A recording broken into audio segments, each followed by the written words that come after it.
तपाईँ अहिले यो भिडियो हेरिराख्नु भएको छ भने भिडियोमा देखिरहेका दृश्यहरू काल्पनिक होइनन्, सत्य हुन्। तपाईँ हामीले दैनिक रूपमा देखिरहेका दृश्य हुन्।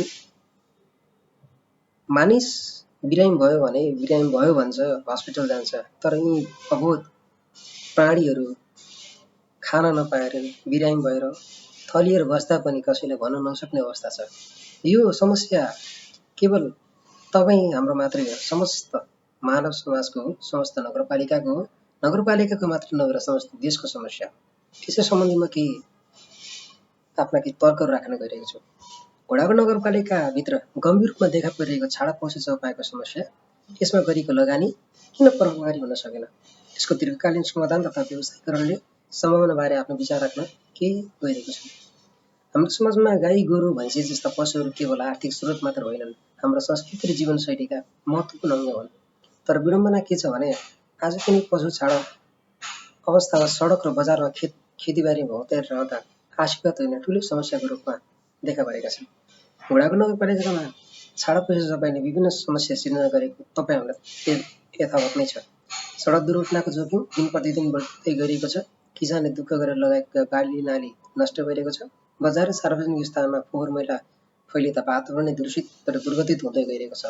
प्रश्न के उठ्छ भने नगरपालिकाले विगत 5 वर्ष यता 1.5 करोडभन्दा बढी लगानी गरिरहँदाखेरिमा समस्या समाधान किन भएन?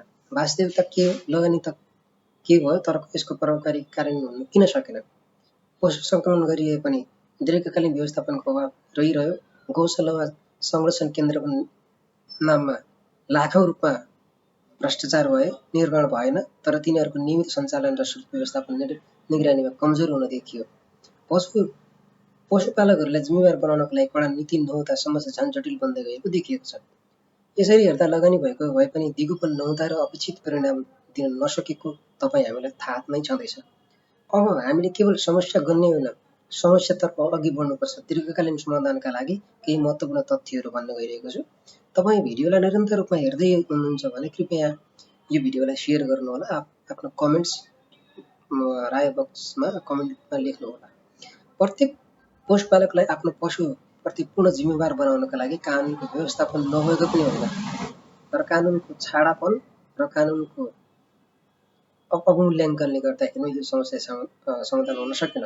छाड पशु सङ्कलन गरेर व्यवस्थित र दिगो रूपमा सञ्चालन हुने संरक्षण केन्द्रहरूको स्थापना गर्नुपर्छ। यसको एउटा ज्वलन्त उदाहरण के हो भने घोडाको नगरपालिकामा भइरहेका अहिले स्थापित पशुहरूको सङ्ख्या 1200को आसपासमा छ र नगरपालिकामा दर्ता गरिरहेका पशु फर्महरू करिबन 400 भन्दा बढी छन्। एउटा नगरपालिकामा या एउटा वडामा एक पशु फर्म सञ्चालन गर्ने नै हो भने पनि 12 वडामा 12वटा पशु फर्म सञ्चालन हुन्छ, जसले गर्दाखेरिमा 12 मालिक 5 एउटा पशु फर्ममा 5 जना कर्मचारी लगायो भनेपछि करिबन 60 जना प्रत्यक्ष रूपमा रोजगार प्राप्त हुन्छ। लगानीको भन्नुपर्दा 100 पशु बराबर 2 बिघा जग्गा र 20 लाख रुपियाँ लगानी चाहिने रहेछ यो सबैलाई। र हामीले यो छाडा पशु चौपायालाई समस्या मात्र होइन, एउटा अवसरको रूपमा हेर्नुपर्ने हुन्छ। अवसर कसरी भन्नुहुन्छ भने छाडा पशु चौपायालाई हामीले व्यवसायीकरण गर्यौँ भनेपछि त्यसबाट मनोगी र लाखौँ आम्दानी हुने सम्भावना प्रत्यक्ष छ। यो हाम्रो सिधै व्यवसाय मात्र होइन, संस्कृति र प्रवर्तनसँग पनि जोडिएको छ। र छाडा पशु चौपायाबाट जैविक मल उत्पादन गरी कृषि क्षेत्रमा प्रयोग गर्न र बिक्री गर्न सकेमा मनोगी आम्दानी हुन्छ।